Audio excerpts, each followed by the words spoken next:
J'ai été diagnostiqué avec le syndrome de Guillain-Barré en 2017 et puis je venais d'avoir 20 ans, donc j'étais assez jeune. J'étais dans ma première année à l'université et puis, ironiquement, j'étudiais en immunologie. Donc j'avais fait ce choix-là même avant d'avoir la maladie qui est une maladie auto-immunitaire. Donc c'était assez ironique. En plus, j'ai été hospitalisé quasiment dans le même bâtiment où j'allais à mes cours à tous les jours. J'étais passé devant ma chambre pour aller à des examens dans le passé. Et puis, même après ça, quand j'ai quitté l'hôpital en tant que patient, j'étais encore là en tant qu'élève. Le syndrome de Guillain-Barré, c'est une maladie qui est extrêmement difficile parce qu'on voit notre corps un peu se perdre progressivement, jour en jour. On perd de la sensation dans nos membres, on ressent des douleurs dans notre corps. Il y a une paralysie progressive et puis c'est une maladie qui fait peur. Surtout au début, on ne sait pas où ça va aller, quand est-ce que ça va s'arrêter, si ça va continuer à progresser au point où on a besoin d'aller à l'hôpital, on a besoin d'aller aux soins intensifs. Donc c'est une maladie qui fait peur, surtout au début. Mais c'est aussi une maladie où il y a beaucoup d'espoir parce qu'on a des traitements qui fonctionnent. Et puis, on a aussi un système de santé qui peut nous prendre en charge, surtout dans cette période aiguë-là où on a cette maladie grave, on se dégrade. Avant le syndrome de Guillain-Barré, j'étais un athlète de haut niveau. Je faisais de la compétition en natation et puis j'étais aux États-Unis quand j'ai reçu mes premiers symptômes. J'étais à une compétition, puis j'ai été malade. J'ai eu comme un rhume ou une grippe. Puis je m'en suis remis, ou du moins je pensais. Puis là, une semaine après ce rhume-là, j'ai commencé à ressentir des picotements. Puis dans l'eau, je ressentais là, une fatigue qui était vraiment anormale. Je me sentais pas bien. Puis là, je suis retourné chez moi, je suis revenu à Montréal. Et puis c'est là où j'ai commencé à ressentir des symptômes un peu plus effrayants, si on veut. J'ai commencé à perdre la sensation dans mes mains. J'ai commencé à perdre la sensation dans mes pieds. J'avais de la misère à marcher. J'avais de la misère à faire des tâches de tous les jours. Puis je me souviens vraiment le moment quand ça a cliqué dans ma tête que quelque chose n'allait pas. Je suis rentré chez moi, puis je voulais tourner la clé dans ma porte. Puis quand j'ai pris la clé, c'est comme j'avais pas de force dans mes mains. Là. La clé, là, j'arrivais même pas à la bouger. Puis là, j'ai décidé qu'il fallait que j'aille à l'hôpital, puis mieux voir qu'est-ce qui se passait. Puis là, j'ai passé, je dirais, 2 semaines environ à passer de médecin en médecin pour essayer de trouver un diagnostic. Puis ça a été assez difficile parce qu'on savait pas qu'est-ce qui se passait. Et c'est sûr, en même temps, je me dégradais. Fait que là, au début, c'était des picotements, une perte de sensation. Puis à un moment donné, je suis allé à l'hôpital. Puis je savais pas, mais cette journée-là, je partirais pas de l'hôpital pendant un autre 2 mois. Parce qu'à la fin de la journée, je pouvais même plus marcher. Je pouvais plus tenir ma tête. Je pouvais pas lever mes bras. Et puis, c'est cette journée-là où j'ai rencontré un neurologue. Puis, c'est à ce moment-là que le diagnostic a été posé avec le syndrome de Guillain-Barré. Et puis, ça a été fait avec une ponction lombaire, entre autres. Et puis, à partir du moment où j'ai eu ce diagnostic-là, j'ai pu commencer les traitements. Ça a été un gros changement aussi là, dans la pensée parce que là, on ne savait pas qu'est-ce que c'était, est-ce que j'allais m'en sortir et tout ça. Et puis, on sait qu'au moins avec le syndrome de Guillain-Barré, il y a de l'espoir avec les traitements, qu'on peut s'en sortir, qu'on peut en guérir. Et puis, ça a été un grand changement, là, ce diagnostic. J'ai reçu les immunoglobulines par intraveineuse. Et puis ça, c'était vraiment pour arrêter l'attaque sur mes nerfs. En même temps, c'est sûr que j'ai reçu beaucoup d'autres traitements en dehors de ça, parce que c'est une maladie qui affecte les nerfs, qui est auto-immune, mais c'est aussi une maladie qui est difficile à vivre. C'est une maladie qui est accompagnée avec des douleurs, des sensations, beaucoup de problèmes, par exemple, digestifs que j'avais pendant mon hospitalisation. Donc, c'est sûr que j'ai reçu beaucoup d'autres traitements par rapport à ça. C'est sûr que j'ai consulté des psychologues, des physiothérapeutes, ergothérapeutes. Ça a pris vraiment toute une équipe pour m'aider à guérir de ça, à m'en sortir, puis à m'en sortir bien. Parce que c'est une chose de dire, on donne le traitement pour arrêter la maladie, mais il faut toute une autre équipe pour retourner à la vie normale, si on veut, pour retrouver une vie là, en dehors de l'hôpital, puis retourner à l'école. Pour moi, je voulais retourner à l'école, je voulais retourner nager. Je voulais retourner à la maison. Quand on parle d'une équipe, là, j'inclus pas juste le médecin et l'infirmière, j'inclus aussi mes parents, ma sœur, mon frère, tous mes amis proches qui vraiment n'ont pas hésité à tout lâcher, puis à venir à moi, puis à m'offrir ce soutien-là. Ça n'aurait pas été pareil sans eux. Je pense que je m'en serais pas aussi bien sorti. Donc, je leur dois toute ma vie, là. Quand j'ai quitté l'hôpital, j'étais complètement paralysé. J'étais en chaise roulante. Je pouvais même pas sortir de mon lit quand j'étais allongé. Et puis là, on se disait, bon, ben cette semaine, l'objectif, c'est de passer de passer du lit à la chaise. Puis la semaine d'après, c'est, bon, est-ce que tu peux essayer de te lever de la chaise? Puis là, à chaque semaine, on se mettait des objectifs. Puis je me suis vraiment mis dans l'espace comme un athlète, là. J'avais des objectifs, je voulais faire ça, puis il fallait que je m'entraîne, il fallait que je fasse la physio, il fallait que je donne mon 100% à chaque jour. Et puis c'est sûr que ça veut pas dire, ben là, chaque jour, j'ai tout à donner. Des fois, j'ai juste ça à donner, mais je le donne au complet. Puis c'est ça qui est important en réadaptation, c'est vraiment de garder espoir, de rester positif, puis de dire que, tu sais, avec le travail, avec le temps, on peut faire des gains qui sont vraiment incroyables quand on y pense, parce que tu commences en chaise roulante, puis là, des semaines, des mois plus tard, t'as l'air comme si de rien n'était, comme si rien n'était arrivé.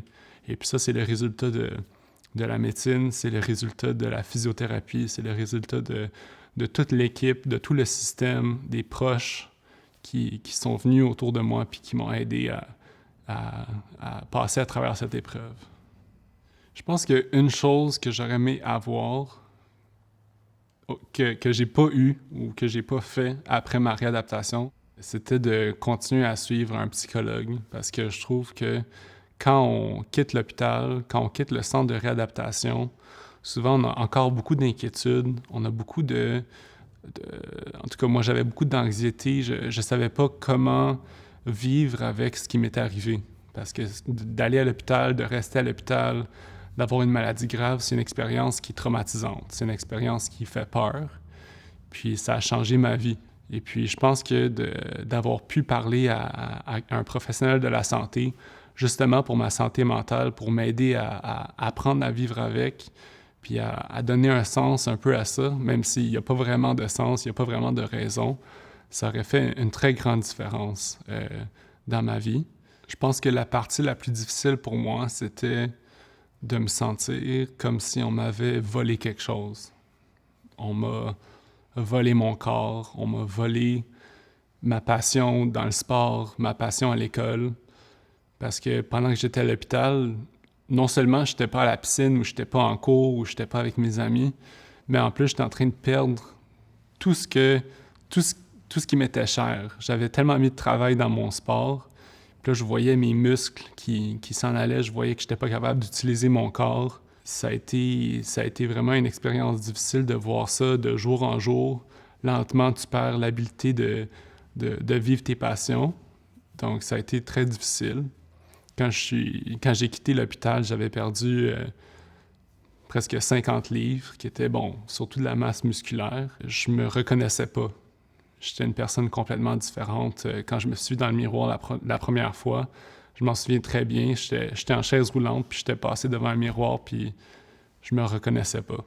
Vraiment apprendre à vivre avec ce corps-là, à ce moment-là, puis faire un deuil avec qui on était, ça a fait partie de mon parcours. Mais je dirais que la personne que je suis aujourd'hui serait pas la même si j'avais pas eu cette expérience-là.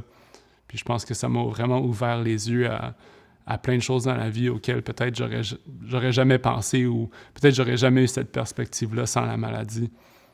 Aujourd'hui, c'est sûr que je porte beaucoup plus d'importance à la famille, aux amis, aux moments partagés avec d'autres gens. Et puis j'ai vraiment cette appréciation-là, je pense que j'aurais pas eu sans la maladie. Je pense qu'aujourd'hui, pour moi, je vis encore avec peut-être un peu de fatigue, quelques séquelles qui me dérangent pas vraiment dans la vie de tous les jours. Donc je me compte assez chanceux. Puis je crois que ça démontre vraiment qu'avec cette maladie-là, il y a de l'espoir.